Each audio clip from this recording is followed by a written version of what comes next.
Hi guys!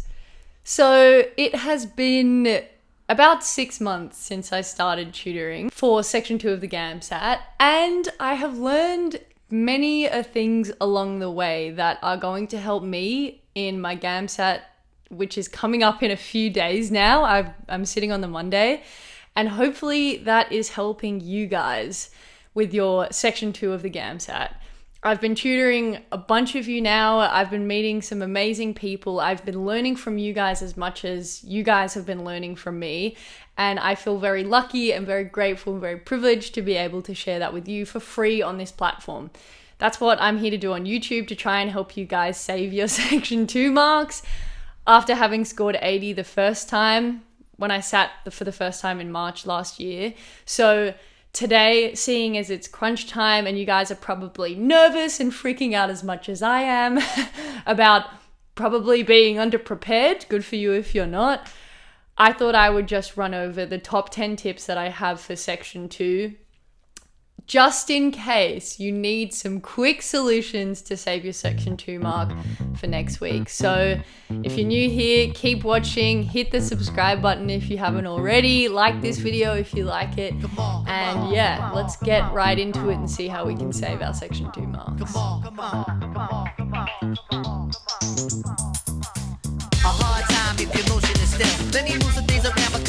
Hi guys, and welcome back to the channel. If you're new here, my name is Kate Robson. Hello and welcome. On this channel, I post videos mostly about GAMSAT section 2, but well, at least I have been over the summer. Kidding, someone just started mowing their lawn. So I've been posting videos on here mostly about GAMSAT section 2 ever since I posted my first proper videos talking about how I scored 80 in section 2 the first time around. And it's become pretty much my job. I got into the world of tutoring. I made a course. If you haven't heard about those things, you can click in the video description below. But yeah, I found a job that I love, that I get to meet so many amazing people. I get to meet so many prospective medical students. I get to learn. I get to teach. I get to talk, which is one of my favorite things to do, apparently. I get to read. I get to write. It's fantastic. So I've been really enjoying doing that, and along the way I've really picked up on a few key common mistakes and common attributes about high scoring essays that really make or break them. So I thought I would give them to you guys today and break them down for you so that you can avoid some of the common mistakes that people make and do the things that will put you into the group with the higher scoring essays. So this video is about how to do the things that will get you that 80 plus that we all desperately want to see, including me, in the next sitting.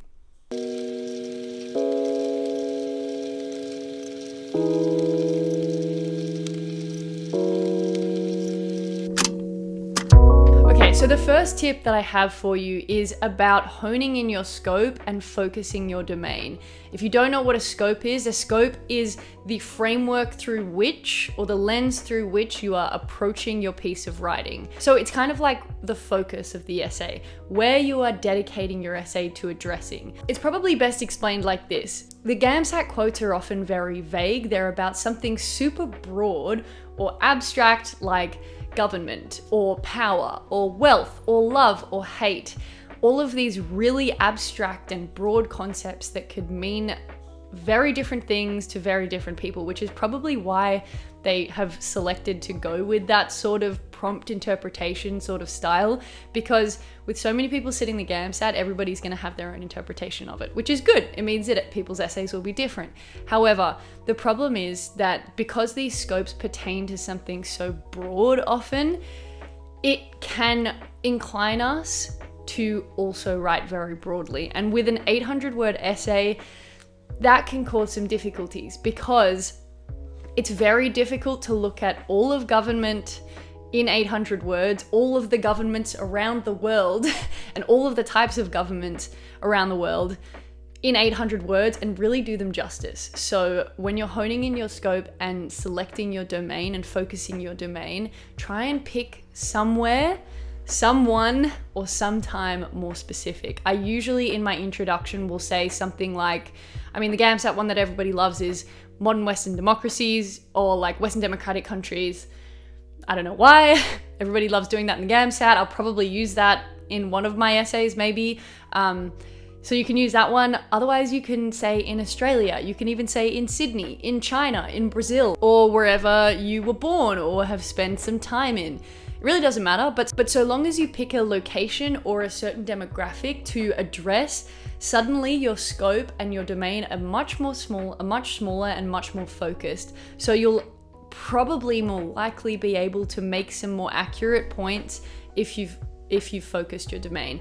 It really comes down to accuracy about this one and making accurate statements. If you're talking about every government everywhere in the world, you're probably not making accurate statements because you're probably making generalizations. And generalizations are what I see lots of people falling into the trap of, trying to make a statement that applies to everyone everywhere. It's very difficult to do. So pick a time, pick a location, pick a group of people. With the time and the group of people, you could pick literally during World War II, or you could say in 2021, or whichever time in the 18th century. You can literally write an essay about a very specific time period if you want to. Again, it will increase the accuracy. It'll make the essay more interesting. And with the group of people, you could look at communists, you could look at capitalists, you could look at young people, any sort of more focused group that will allow you to address something a bit more specific.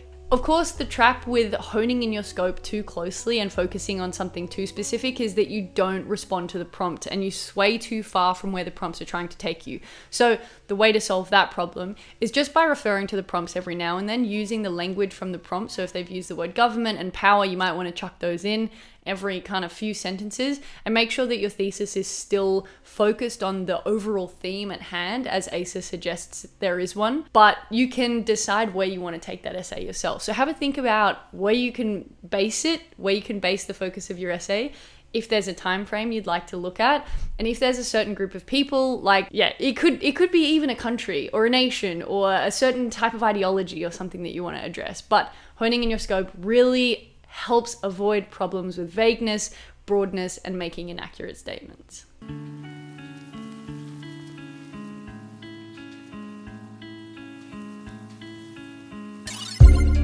So the second one I have is about having a clear structure. If you haven't organized your structure by now, it might be a little bit too late. You can watch some of my previous videos here if you want to, where I briefly go over them. Otherwise, I go through them in detail in my course, which I'll link below. But essentially, if you know your structure well, stick to it on the day, and that way you only have to fill it in with ideas, as if you're filling in a template or filling in a plan, like somebody's written the hints for you and you just kind of have to fill in your ideas. Define your clear structure before you go into the exam room and stick to that structure, because remember, half of the things that they're marking you on is about organization of expression, and usually that comes down to structure, how you structured your essay, how you're communicating your idea, how are you putting your ideas together and formulating a cohesive opinion or a cohesive argument or a cohesive thesis. How are you making your point?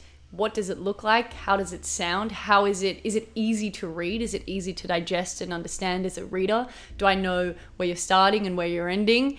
It's all about how the reader is going to interpret it. And essentially, hopefully, someone doesn't have to read your piece twice to understand it, because it's been so well structured, it's been so clear, and it's been so cohesive all the way. So think about your structure when you're going in and try and stick to it when you're in there.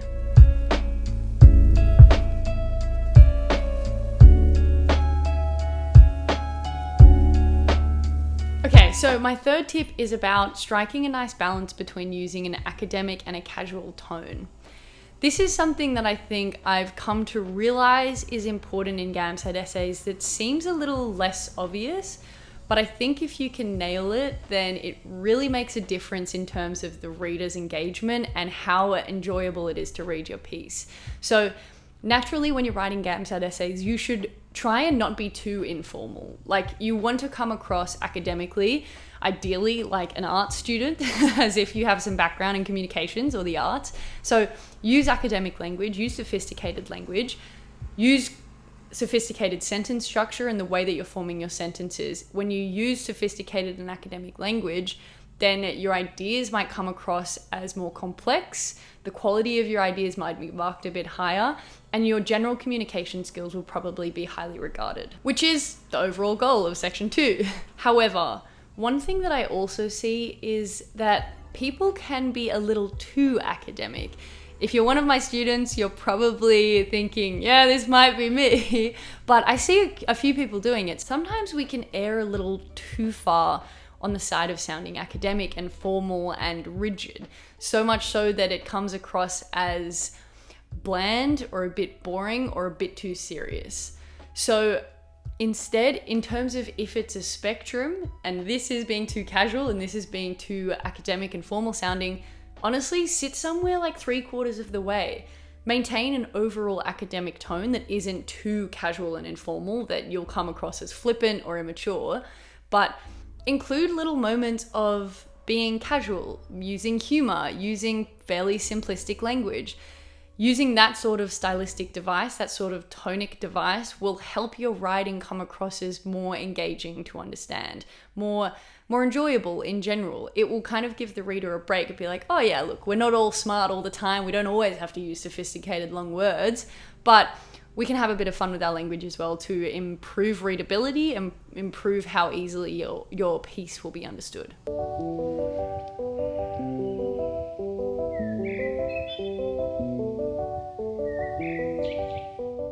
Now, tip number 4 is kind of along the same lines. It's about using humor, being creative, and having a little bit of fun with your piece.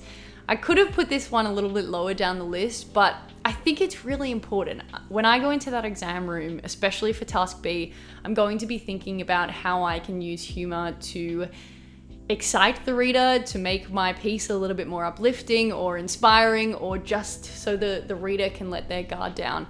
In my first sitting for my task B essay, I used humor and I thought it was a bit cringe. Like, some of the jokes I told were pretty bad, and I walked out of the exam room being like, I'm never going to be a doctor. That was not funny, but it must have worked out well because my task B was significantly better than my task A. At least I think, I'm pretty sure it was. So use moments of humor, especially in the beginning and especially at the end, because they are going to remember you based on what was at the beginning of your essay and at the end.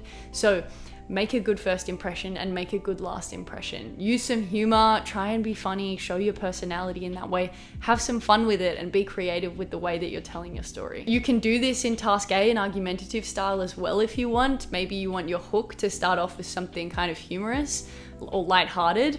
I really think so long as your humor is tasteful, then you're not going to be marked down for it. So long as it's kind of, appropriate and keeping within the tone of your piece and stuff, just try and employ some humorful language and devices, and I think that you will see some good results because of it.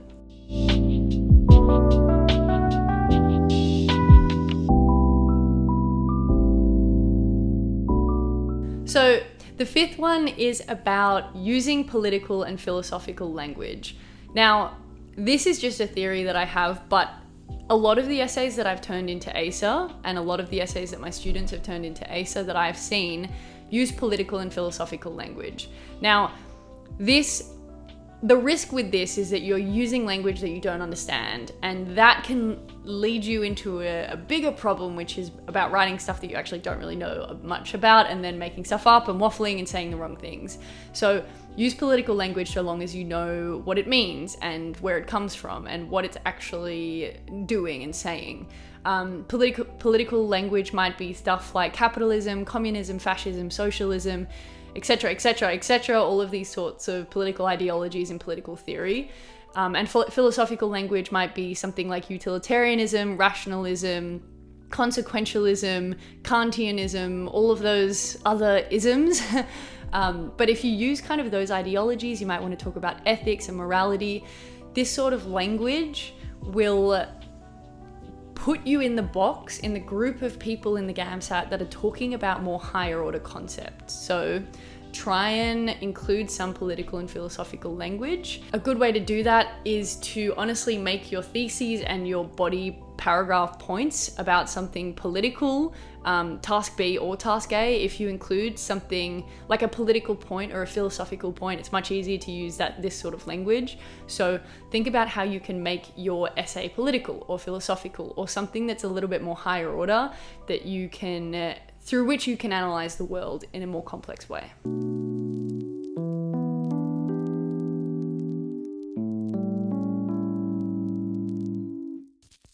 Now, in a similar vein, my sixth tip is to show off your knowledge and experience of the world. Now, this might be first-hand experience, or it might be third-hand experience. Third-hand experience? Sure, why not? Knowledge that you've gained from just reading or from watching or hearing stories from other people.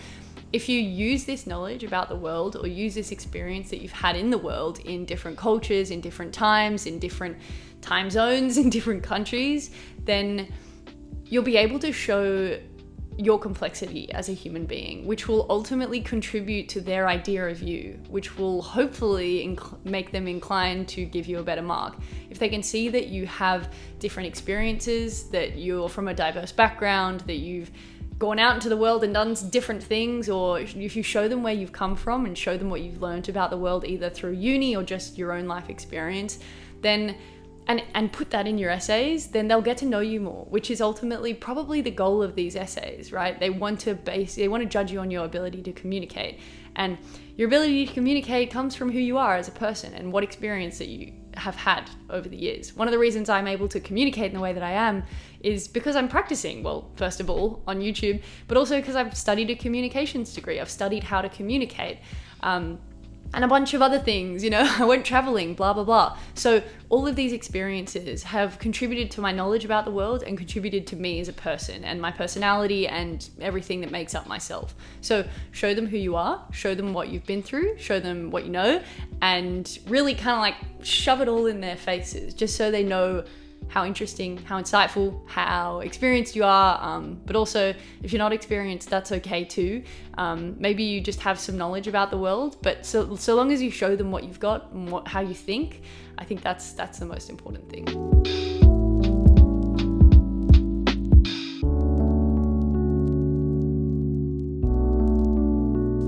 So my seventh point is kind of more to do with psychometric stuff. It's about not being judgmental. So one of the things I think plays into the psychometric elements of the GAMSAT is that I see essays that are very balanced in the arguments that they make, whether it's about seeing the positives and negatives of some certain concept that they're asking us to analyze, or offering really good counter arguments, or being very balanced in the way that they approach something. These often make the best essays. So try and not be judgmental in the way that you're forming an argument, or pick arguments that aren't excluding anyone from the argument. Don't shove your argument down the marker's throat too much without considering the limitations of your perspective or the gaps in your argument. This is why I include pretty much 3 counter arguments in my essays, in my task A essays, and I always leave room for a couple counter arguments, or just acknowledging the limitations of the ideas that I've been offering, because it's important to show that you're not always right. This is something I said in my first video way back when, in July last year.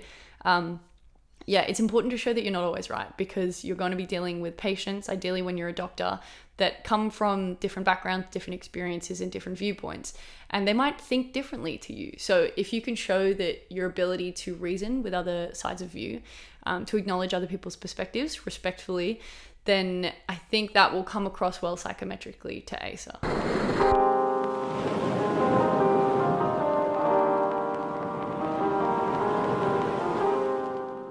My 8th point is about going for clarity first.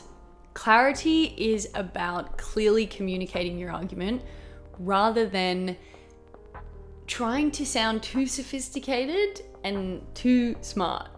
I think a lot of us want to appear as if we can communicate really complexly and we have really interesting thoughts about the world and we have a great vocabulary and everything, but when we focus too much on this sort of stuff, we risk not communicating our idea clearly enough, which is ultimately the most important point of an essay, getting your idea across well, right? Like, it's all very well to be creative and to have fun and explore your language and everything and come across as a very competent writer, but only do that when you've nailed communicating your idea. The first priority is to make sure that you're communicating your idea well, particularly in your topic sentences of your body paragraphs, particularly in your introductions, trying to go for clarity so that the reader will understand your point, and then adding those flourishes of language and embellishments and stuff. That's when you do it. So try and go for clarity first, and then all the extra bits afterwards.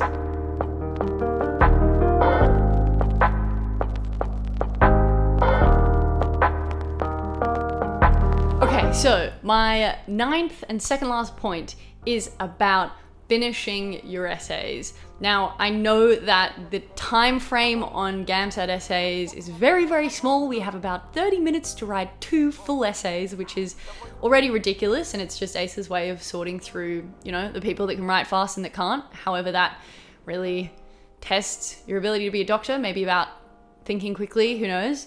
But you want to be in the group of people that's finishing your essays. Yeah, like, you try and just do whatever you can to finish those essays, because a completed essay is much better than an uncompleted essay, like, period. It always is.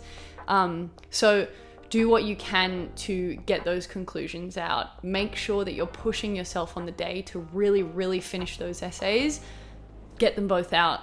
Seriously, it's going to make a difference. If you have 2 full essays there, I have heard of people maybe scoring highly and not finishing essays, but the majority of the people that have scored highly have finished their essays within their sitting. So be with them, be one of the people that's finishing their essays, and push yourself too. I definitely need to take my own advice with this, but I'm going to be in there typing as fast as I possibly can, maybe scraping a bit off my body paragraphs just so I can get to the conclusion a little bit earlier, but really trying to finish those essays.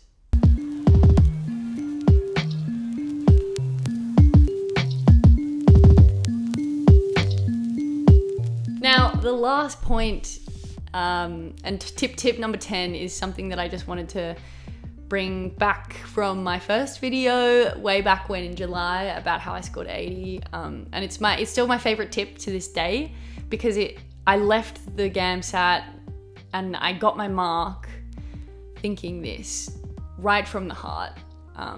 If you're honest, and if you show them who you are, where you've come from, what you've been through, what your personality is, all the little quirks that make up you, that's the best thing that you can do for yourself, because an honest essay will come across that way.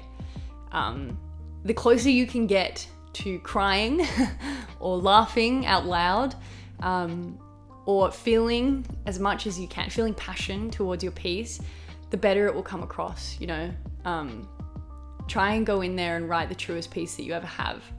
Tap into yourself, show them who you are, and that's all you can do at the end of the day. It's about showing them what you know, how you think, what you've been through, who you are, what you believe.